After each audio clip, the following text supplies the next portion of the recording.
प्राचीन संस्कृति रे परिपूर्ण आम ओडिशा यह 30टी जिला को नहीं संगठित। 2500 वर्ष पूर्वे कलिंग सम्राट खारवेलଙ୍କ समय उदयगिरी पहाड़ रे खोदित हाथीगुम्फा शिलालेख और पार्श्व देश रे अवस्थित राणी गुम्फार चित्रलेख रंगमंच आज भी अतीत गौरवर मूक साक्षी। समयर स्रोतरे सभ्यतार परिवर्तन हुए हेले संस्कृति बंची रही थाए चिरदिन। सभ्यतार परिवर्तन भितरे ओडिशार संस्कृति अमलिन रहिछि एवं आमर ऐतिह्य परंपरा लोकगीत लोकनृत्य लोकनाटक माध्यम अतीतर स्मृति को समग्र विश्व रे उज्जीवित करी रखिछि। कहूछि अस्मितार कथा। श्रीक्षेत्र पुरीर पृथ्वी प्रसिद्ध श्री जगन्नाथଙ୍କ रथयात्रा एपरी एक सांस्कृतिक यात्रा जहा लक्ष लक्ष भक्तों को मंत्रमुग्ध करे।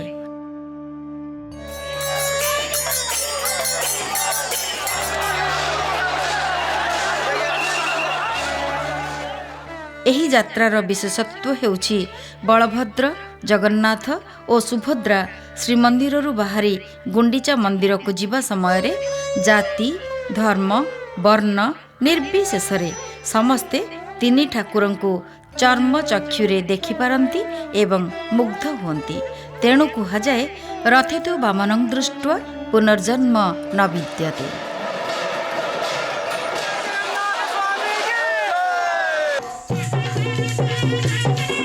उपकूलवर्ती ओडिशा रे नौबाही कैवर्त मानकर चैती घोड़ा नाट एक मुख्य पर्व। यह चैत्र पूर्णिमा ठारू बैशाख मास अष्टमी जाए अनुष्ठित हुए। नृत्य गीत संलाप सहित ढोल महुरी जोड़ी नागरा वाद्यर अपूर्व मूर्छनारे भरपूर एही नृत्य शैली आज समग्र देश में परिचित और आदृत।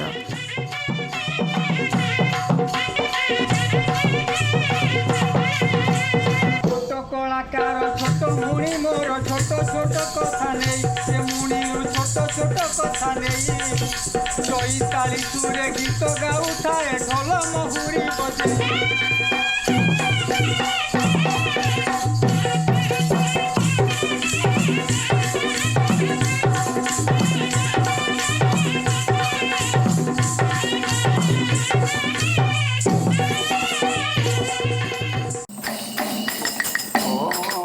रामायण कथावस्तु उपर आधारित एही छाया नाटक रावण छाया नाम परिचित।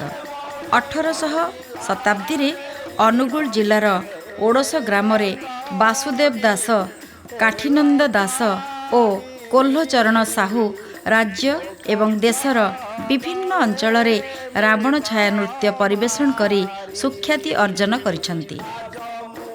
एही नाटक व्यवहृत हरिण संबर चमड़ारे तैयारी कंढई गुड़िकर गठन शैली एहार उपस्थापना मंच गठन शैली एवं व्यवहृत खंजणी वाद्य सहित विचित्र रामायणर श्रुति मधुर संगीत रावण छाया नाटक को एक अनन्य शैलीर मान्यता प्रदान करिथाए।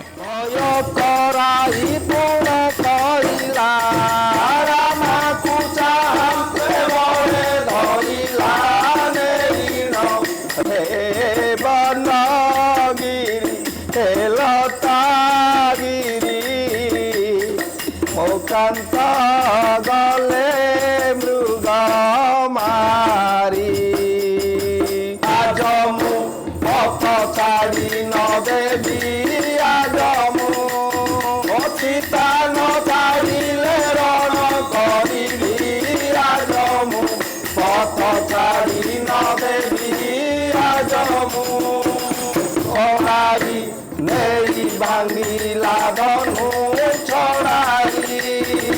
जय श्री राम जय श्री राम जय श्री राम।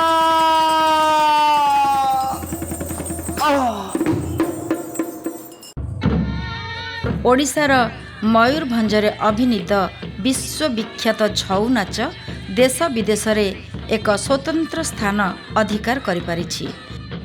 ମୟୂରଭଞ୍ଜ ଜିଲ୍ଲାରେ ଚଇତି ପର୍ବ ଅବସରରେ ଭୈରବ ଓ ଅମ୍ବିକାଙ୍କୁ ପୂଜାର୍ଚ୍ଚନା କରି ଏହି ଛଉ ନାଚ ପରିବେଷଣ କରାଯାଏ। ଅତୀତରେ ମୟୂରଭଞ୍ଜ ମହାରାଜାଙ୍କ ପୃଷ୍ଠପୋଷକତାରେ ବିଭିନ୍ନ ସାହି ଦଳ ମଧ୍ୟରେ ଏହି ପ୍ରତିଯୋଗିତା ହେଉଥିଲା। ବର୍ତ୍ତମାନ ସରକାରୀ ପ୍ରୋତ୍ସାହନରେ ସେହି ପରମ୍ପରା ଅନୁଯାୟୀ ପ୍ରତିଦ୍ୱନ୍ଦ୍ୱିତା ପ୍ରଚଳିତ ରହିଛି। ବାରିପଦାରେ ଧୁମସା, ଢୋଲ, ମହୁରୀ ଓ ଚଡ଼ଚଡ଼ି ବାଦ୍ୟଯନ୍ତ୍ରରେ ଛଉ ନାଚ ଅନନ୍ୟ ନୃତ୍ୟଶୈଳୀ ଭାବରେ ଆଦୃତ ରାମାୟଣ, ମହାଭାରତ ଓ ଭାଗବତର କାହାଣୀ ଆଧାରରେ ପରିବେଷଣ କରାଯାଏ। ଏମାନେ ମୁଖା ବ୍ୟବହାର କରନ୍ତି ନାହିଁ।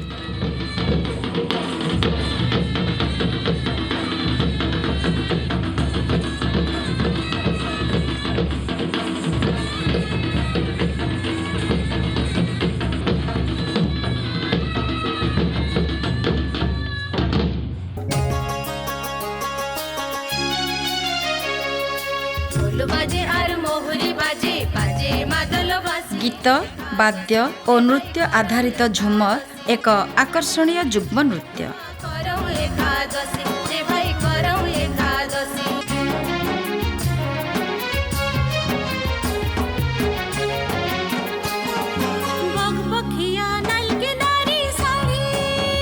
ଉତ୍ତର ଓଡ଼ିଶାର ମୟୂରଭଞ୍ଜ ଜିଲ୍ଲାର ମାହାନ୍ତ ଓ ଗଣ୍ଡ ସମ୍ପ୍ରଦାୟର ଯୁବକ ଯୁବତୀମାନେ ମୁଖ୍ୟତଃ ଚଇତି ପରବ, କରମା ପୂଜା, କାଳୀ ପୂଜା ଓ ଫସଲ ଅମଳ ବେଳରେ ଏହି ନୃତ୍ୟ ପରିବେଷଣ କରିଥାନ୍ତି।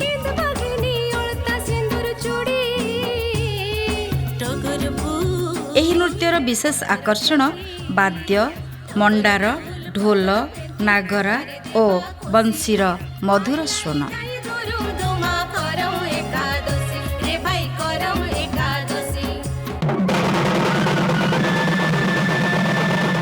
ଡାଲଖାଇ ପଶ୍ଚିମାଞ୍ଚଳ ଆଦିବାସୀ ଜନଜାତିଙ୍କର ପ୍ରଥମ ଠାକୁରାଣୀ ବା ଦେବୀ। ଡାଲଖାଇ ପର୍ବ ଗ୍ରାମର ମଙ୍ଗଳ କାମନା ସହିତ ଦେବୀଙ୍କୁ ସନ୍ତୋଷ କରି ନିଜର ମନସ୍କାମନା ପୂରଣ କରିବା ପାଇଁ ଆୟୋଜନ କରାଯାଇଥାଏ। ଆଶ୍ୱିନ ମାସ ଶୁକ୍ଳପକ୍ଷ ଅଷ୍ଟମୀ ଦିନଠାରୁ ଦିନ ଦିନ ଧରି ଏହି ପର୍ବ ପାଳନ କରାଯାଏ। ସବର୍ଣ୍ଣ ହିନ୍ଦୁ ପରିବାର ଏହି ପର୍ବକୁ ଭାଇ ଜିଉଁତିଆ ଓଷା ଭାବେ ପାଳନ କରୁଥିବା ବେଳେ ଆଦିବାସୀ ଜନଜାତିମାନେ ଏହାକୁ ଡାଲଖାଇ ଓଷା ଭାବେ ପାଳନ କରିଥାନ୍ତି।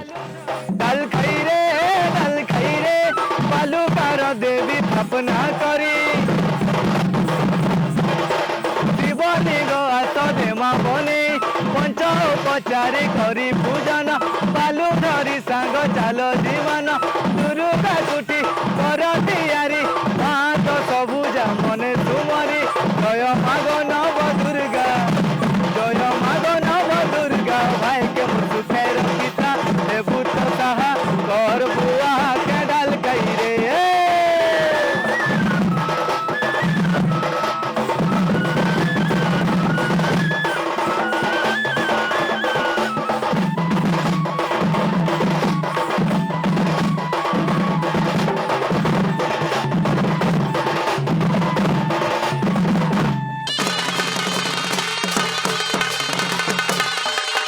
କଳାହାଣ୍ଡି ଜିଲ୍ଲାର ଜୁନାଗଡ଼, କେସିଙ୍ଗା, ଧର୍ମଗଡ଼ ଓ କୋକସରା ଅଞ୍ଚଳରେ ବସବାସ କରୁଥିବା ଜନଜାତି ପରିବାରର ବିବାହ ଉତ୍ସବରେ ବଜାସାଲ ନୃତ୍ୟ ପରିବେଷଣ କରାଯାଇଥାଏ।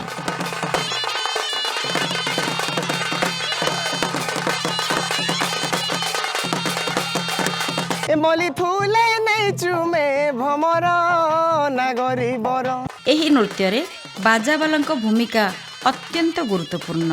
ବିବାହ ସରିବା ପରେ ବରକନ୍ୟା ଯେତେବେଳେ ଘରକୁ ଆସନ୍ତି ଭାରି ଆନନ୍ଦର ସହ ବାଜାବାଲାଙ୍କ ସହିତ ପାଦକୁ ପାଦ ମିଶାଇ ନାଚିଥାନ୍ତି। ତେଣୁ ଏହି ନୃତ୍ୟକୁ ବଜାସାଲ ନୃତ୍ୟ କୁହାଯାଏ।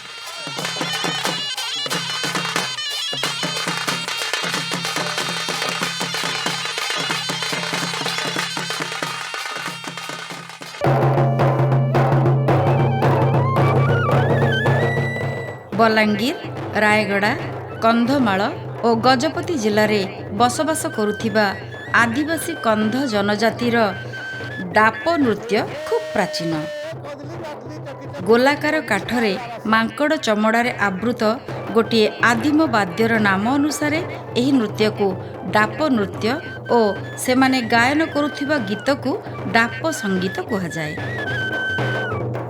ଏହି ନୃତ୍ୟରେ ଉଭୟ ନାରୀ ଓ ପୁରୁଷ ଅଂଶଗ୍ରହଣ କରିଥାନ୍ତି।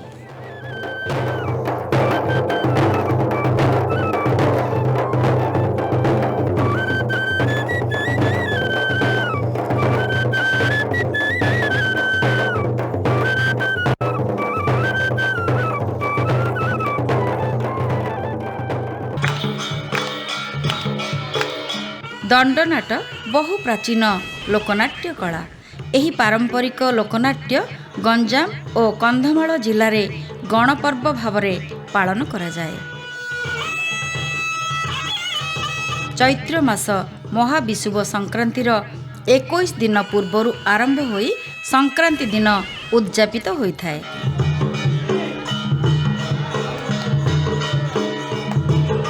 ଦଣ୍ଡ ପର୍ବ ମୁଖ୍ୟତଃ 3 ଭାଗରେ ପାଳନ କରାଯାଏ: ଧୂଳି ଦଣ୍ଡ, ପାଣି ଦଣ୍ଡ ଓ ଅଗ୍ନିଦଣ୍ଡ।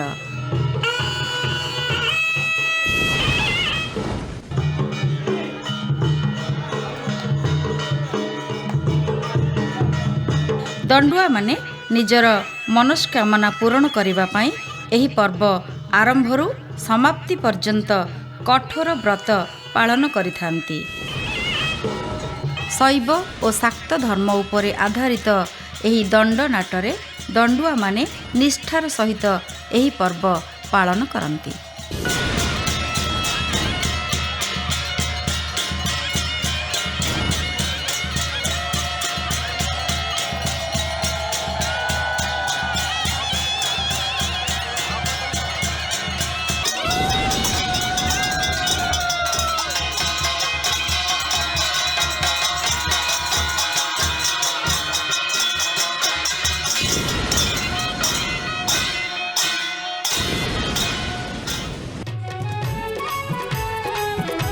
ଓଡ଼ିଶାରେ ଝିଅମାନଙ୍କର ରଜପର୍ବ ଏକ ସ୍ୱତନ୍ତ୍ର ଉତ୍ସବ। ଏହା 3 ଦିନ ଧରି ଖୁବ୍ ଜାକଜମକରେ ପାଳନ କରାଯାଏ।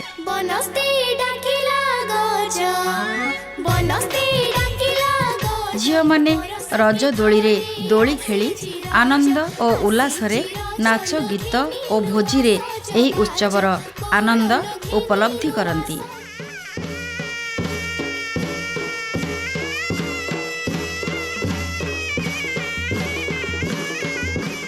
ବୈଦିକ, ତାନ୍ତ୍ରିକ, ଲୌକିକ ଉପାସନା ପଦ୍ଧତିର ଏକ ସମ୍ମିଳିତ ରୂପ ହେଉଛି ଓଷାକୋଠି ନୃତ୍ୟ। ଏଥିରେ ବ୍ୟବହୃତ ପ୍ରାଚୀନତମ ବାଦ୍ୟ ଢଣ କୋଇଲା। ଏହି ଢଣ କୋଇଲାର ଆଧାରରେ ଏହି ନୃତ୍ୟ ପରିବେଷିତ ହୋଇଥାଏ। ଏହି ନୃତ୍ୟ ଗଞ୍ଜାମ ଜିଲ୍ଲାର ଋଷିକୁଲ୍ୟା ନଦୀ ତଟସ୍ଥ ଗ୍ରାମମାନଙ୍କରେ ବହୁଳ ଭାବରେ ଦେଖାଯାଇଥାଏ। ଏହାର ବିଶେଷତ୍ୱ ହେଉଛି ବିଭିନ୍ନ କାହାଣୀର ଅବଲମ୍ବନରେ କାନ୍ଥରେ ତିଆରି ଚମତ୍କାର ଭିତ୍ତିଚିତ୍ର।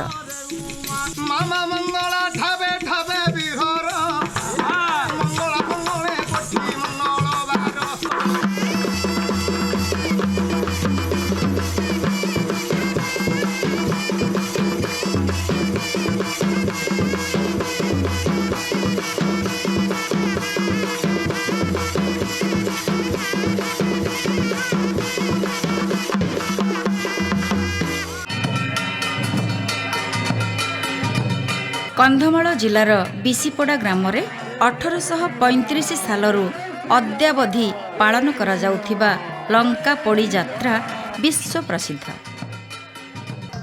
ଏହା ପ୍ରତ୍ୟେକ ବର୍ଷ ରାମନବମୀରୁ ଆରମ୍ଭ ହୋଇ ବିଷୁବ ସଂକ୍ରାନ୍ତି ଦିନ ସମାପ୍ତ ହୁଏ। ଏହି ଯାତ୍ରାର ବିଶେଷତ୍ୱ ହେଉଛି ଏଥିରେ ରାମ, ଲକ୍ଷ୍ମଣ ଓ ସୀତାଙ୍କୁ ବାଦ୍ ଦେଲେ ଅନ୍ୟ ସମସ୍ତ ଚରିତ୍ର କାଠରେ ତିଆରି ମୁଖା ପିନ୍ଧି ଅଭିନୟ କରିଥାନ୍ତି।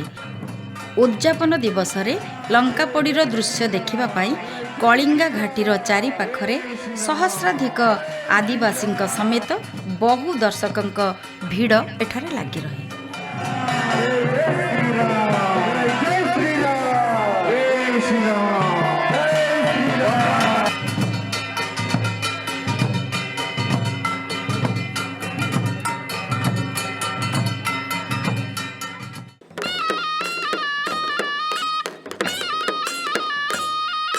ରଣପା ନୃତ୍ୟ ବହୁ ପ୍ରାଚୀନ। ରଣ ଶବ୍ଦରୁ ରଣପା ଶବ୍ଦର ସୃଷ୍ଟି। ରଣପା କାଠ ବା ବାଉଁଶରେ ତିଆରି ଗୋଟିଏ ଲମ୍ବା ପାଦୁକା। ସମର ଭୂମିରେ ବଣ ଜଙ୍ଗଲରେ ଦ୍ରୁତ ଗତିରେ ଚାଲିବା ପାଇଁ ପୂର୍ବ କାଳରେ ଏହା ବ୍ୟବହାର କରାଯାଉଥିଲା। ରଣପା ନାଚର ଆଦ୍ୟ ରୂପକାର ହେଉଛନ୍ତି ପଦ୍ମଶ୍ରୀ ଭଗବାନ ସାହୁ। ଏହି ନୃତ୍ୟର ମୁଖ୍ୟ ବାଦ୍ୟ ହେଉଛି ଢୋଲ ଓ ମହୁରୀ।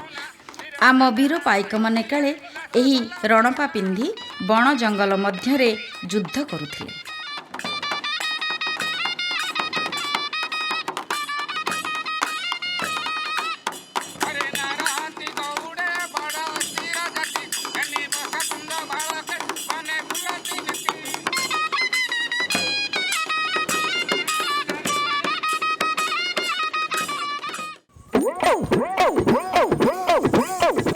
ଘୁଡୁକି ଗୋଧି ଚମଡ଼ାରେ ତିଆରି ଏକ ବାଦ୍ୟଯନ୍ତ୍ର।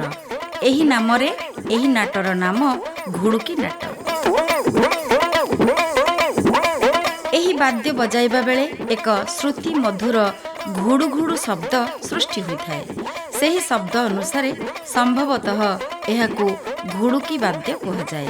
ଏକ ଗୋଟି କୁସୁମ ହାର ସେ ଫୁଲର ହାର ଧରିଥିଲା। ଏହି ନାଟରେ 2 ଜଣ ସଖୀ ପିଲାଙ୍କ ନୃତ୍ୟ ସଂଯୋଗ ନାଟକକୁ ଆକର୍ଷଣୀୟ କରିଥାଏ।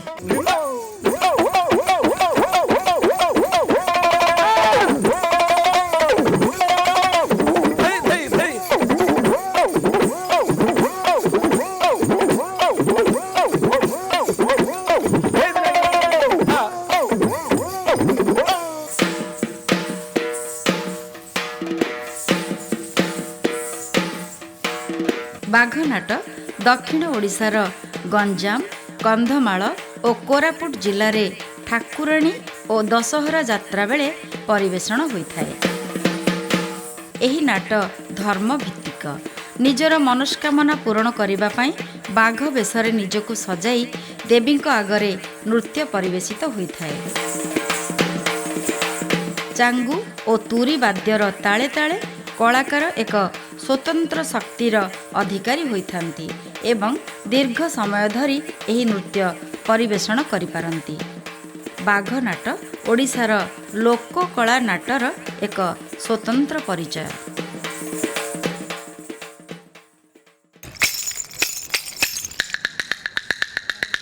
ବନ୍ଦ ଇଶାରୋଳା ମାଗୋ ବ୍ରହ୍ମା। ଦାସକାଠି ନୃତ୍ୟ ଗଞ୍ଜାମ ଜିଲ୍ଲାର ଏକ ମୌଳିକ ପରମ୍ପରା।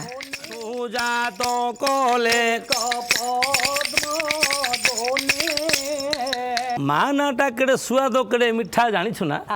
ମାତା ନାମ କେଡ଼େ ମଧୁ। ଏହି ନୃତ୍ୟର ଲୋକପ୍ରିୟତା ଦୃଷ୍ଟିରୁ ଓଡ଼ିଶାର ଅନ୍ୟ ଅଞ୍ଚଳକୁ ଏହା କ୍ରମେ ପରିବ୍ୟାପ୍ତ ହୋଇଛି। ଦାସକାଠିର ପୃଷ୍ଠଭୂମି ଶ୍ରୀରାମ ଚେତନା ଓ ବୈଷ୍ଣବ ଧର୍ମ ଆଧାରରେ ପ୍ରସ୍ତୁତ। ତେଣୁ ଦାସକାଠିର 2 ଜଣ ଅଭିନେତାଙ୍କୁ 2 ଭାଇ ଶ୍ରୀରାମ ଓ ଲକ୍ଷ୍ମଣ ରୂପରେ ଗ୍ରହଣ କରାଯାଏ। ବଡ଼ ଭାଇଙ୍କ ଦାସକାଠି ରାମତାଳ ଓ ସାନ ଭାଇ ଲକ୍ଷ୍ମଣଙ୍କ ଦାସକାଠି ଲକ୍ଷ୍ମଣ ତାଳ ନାମରେ ପରିଚିତ। ଦାସକାଠି ନୃତ୍ୟ ଓ ସଙ୍ଗୀତ ମୁଖ୍ୟତଃ ରାମାୟଣ ମହାଭାରତର କଥାବସ୍ତୁ ଆଧାରରେ ପରିବେଷିତ କରାଯାଇଥାଏ।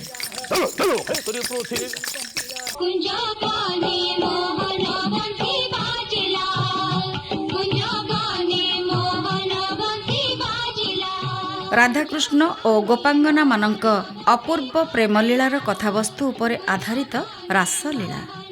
ଏହା ଆମ ସାଂସ୍କୃତିକ ଅସ୍ମିତାର ଅନ୍ୟ ଏକ ପରିଚୟ। ଓଡ଼ିଶାର ବିଭିନ୍ନ ଜିଲ୍ଲାରେ ବିଭିନ୍ନ ନାମରେ ଏହା ପରିବେଷଣ କରାଯାଏ।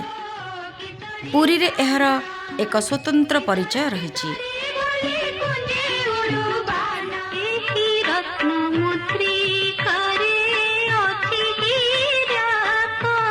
ରାସଲୀଳାର ନାଟ୍ୟ ରୂପ ମାନଭଞ୍ଜନ ବିଗତ 80 ବର୍ଷ ଧରି ଅନ୍ନପୂର୍ଣ୍ଣା ରଙ୍ଗମଞ୍ଚରେ ପରିବେଷଣ କରାଯାଉଅଛି।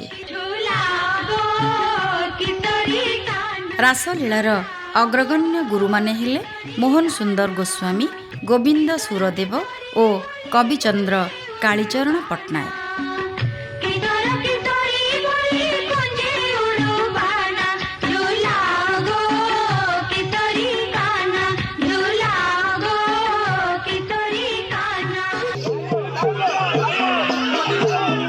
ସାହିଜାତ ଚୈତ୍ର ମାସ ଶୁକ୍ଳପକ୍ଷ ରାମନବମୀ ଦିନ ଆରମ୍ଭ ହୋଇ ବୈଶାଖ କୃଷ୍ଣପକ୍ଷ ତୃତୀୟା ଦିନ ସମାପ୍ତ ହୁଏ।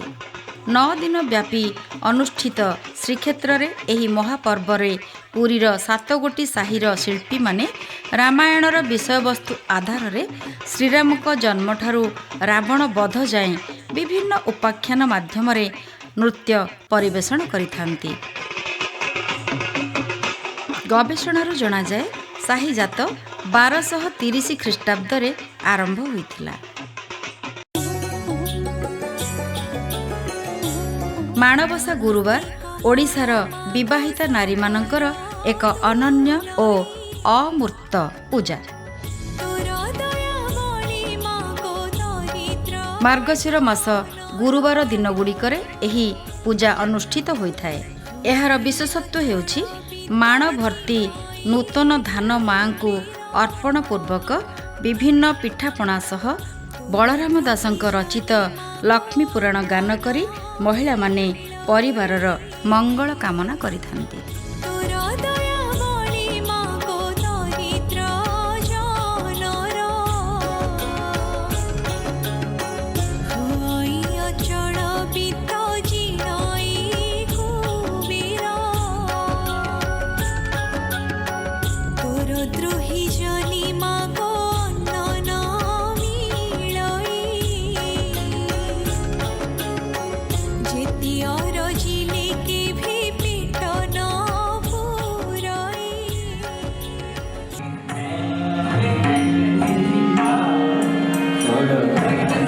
ଅଷ୍ଟାଦଶ ଶତାବ୍ଦୀର ପ୍ରାଚୀନ ଗୀତିକବି କବି ସମ୍ରାଟ ଉପେନ୍ଦ୍ର ଭଞ୍ଜ, କବି ସୂର୍ଯ୍ୟ ବଳଦେବ ରଥ, ଗୋପାଳକୃଷ୍ଣ ଆଦି କବିଙ୍କ ସଙ୍ଗୀତକୁ ପ୍ରାଧାନ୍ୟ ଦେଇ ନୃତ୍ୟାଭିନୟ ମାଧ୍ୟମରେ ଗାଁ ଗହଳିରେ 150 ବର୍ଷ ପର୍ଯ୍ୟନ୍ତ ଏହି ସଂସ୍କୃତି ବଞ୍ଚି ରହିଅଛି।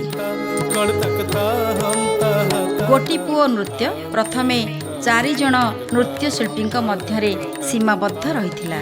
ନୃତ୍ୟ ପ୍ରଦର୍ଶନ ବେଳେ ଗୋଟିଏ ପୁଅ ନାଚୁଥିବା ଯୋଗୁଁ ଏହି ନୃତ୍ୟର ନାମ ରହିଥିଲା ଗୋଟିପୁଅ ନାଟ।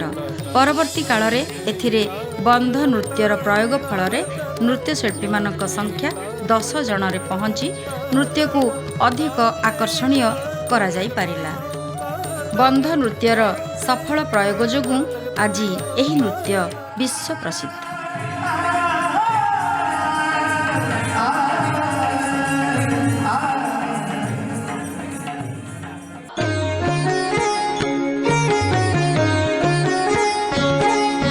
ଏକାଦଶ ଦ୍ୱାଦଶ ଶତାବ୍ଦୀରେ ଗଙ୍ଗବଂଶ ନରପତି ଚୋଡ଼ଗଙ୍ଗ ଦେବ ବିଶ୍ୱ ପ୍ରସିଦ୍ଧ ଜଗନ୍ନାଥ ମନ୍ଦିର ନିର୍ମାଣ କରି ସେବା ପୂଜା ନିମନ୍ତେ ଦକ୍ଷିଣାଞ୍ଚଳରୁ ବହୁ ପ୍ରକାର ବାଦ୍ୟଯନ୍ତ୍ର ଆଣି ନର୍ତ୍ତକୀମାନଙ୍କୁ ନିଯୁକ୍ତ କରିଥିଲେ।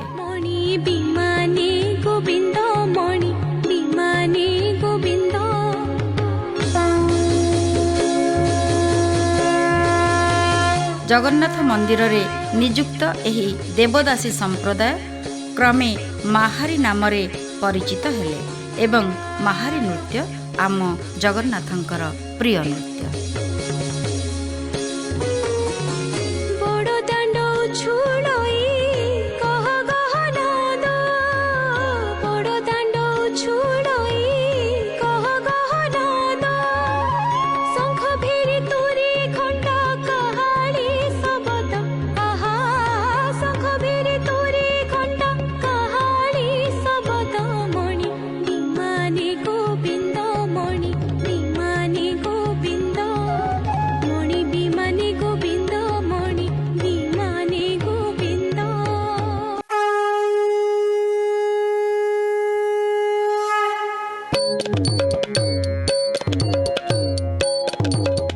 ଓଡ଼ିଶାରେ ନୃତ୍ୟର ପରମ୍ପରା ଅତି ପ୍ରାଚୀନ।